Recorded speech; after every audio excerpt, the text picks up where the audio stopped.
नमस्कार मेरे प्यारे दोस्तों, ऑल इंडिया फैक्ट चैनल में आपका स्वागत है। आज हम आपको ले चलते हैं क्राइम दुनिया की ओर, जिसमें नाम आता है सोमनाथ परिदा का। हाँ जी, उड़ीसा के सोमनाथ परिदा की कहानी।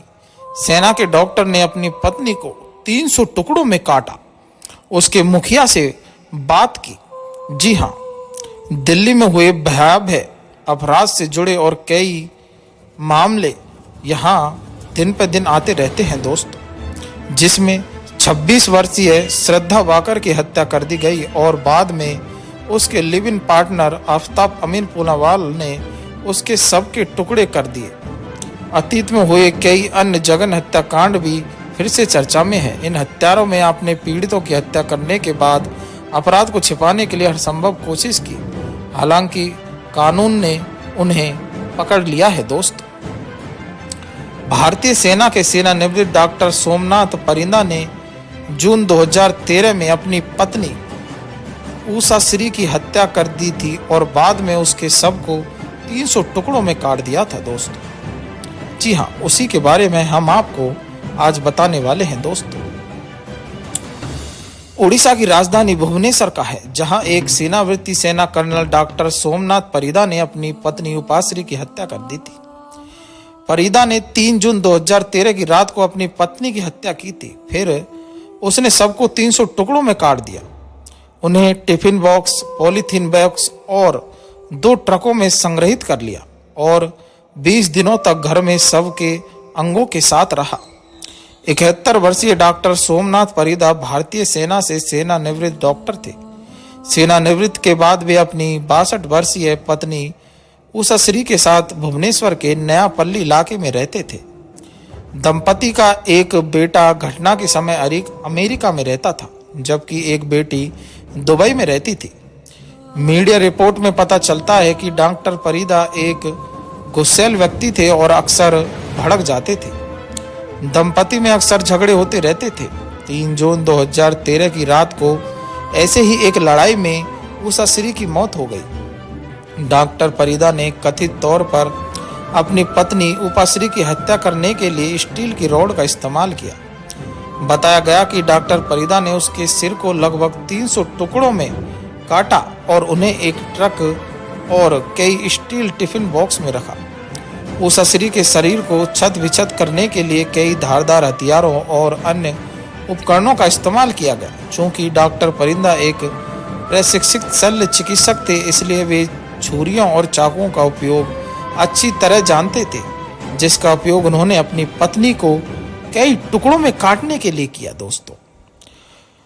डॉक्टर परिदा का सबसे चौंकाने वाला खुलासा यह था कि उन्होंने अपनी पत्नी उषा श्री की हत्या करने के बाद उसके कटे सिर से बातचीत की थी। डॉक्टर ने कथित तौर पर कहा, मैंने उसका कटा हुआ सिर एक मेज पर रखा और कई दिनों तक उससे बात करता रहा।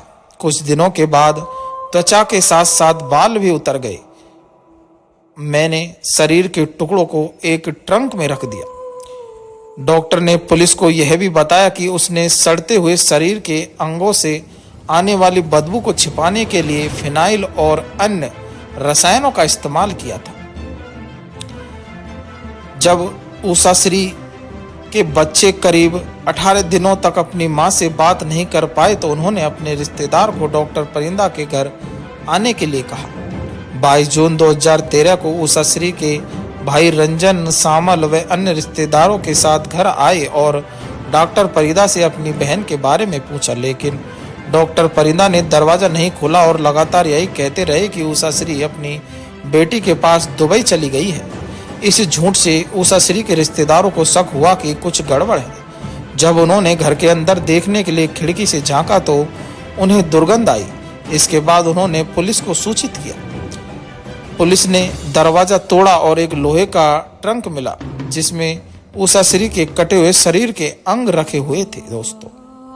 यह भयावह नजारा बहुत ही खतरनाक था। पुलिस ने पाया कि सबके अंगों को संरक्षक रसायनों में डुबोकर 22 स्टील टिफिन बॉक्सों में रखा गया था, जिन्हें 2 बड़े बॉक्सों में बंद कर दिया गया था। पुलिस ने बाद में यह भी कहा कि वे यह देखकर हैरान थे कि डॉक्टर परिदा कितने शांत थे तथा उनमें पश्चाताप का कोई लक्षण भी नहीं दिख रहा था। पुलिस ने अपनी चार्जशीट में यह भी कहा कि डॉक्टर परिंदा हत्या के बाद एक निजी अस्पताल में क्लिनिक में जाते रहे। मुकदमे के दौरान वे हत्या से इनकार करते रहे और कहते रहे कि उनकी पत्नी ने खुदकुशी की है। रिपोर्ट के मुताबिक डॉक्टर परिंदा और उषा श्री के बीच अक्सर एक दूसरी महिला को लेकर झगड़ा होता रहता था। वह महिला काफी उम्र की थी और डॉक्टर परिंदा उसके करीब आ रहे थे।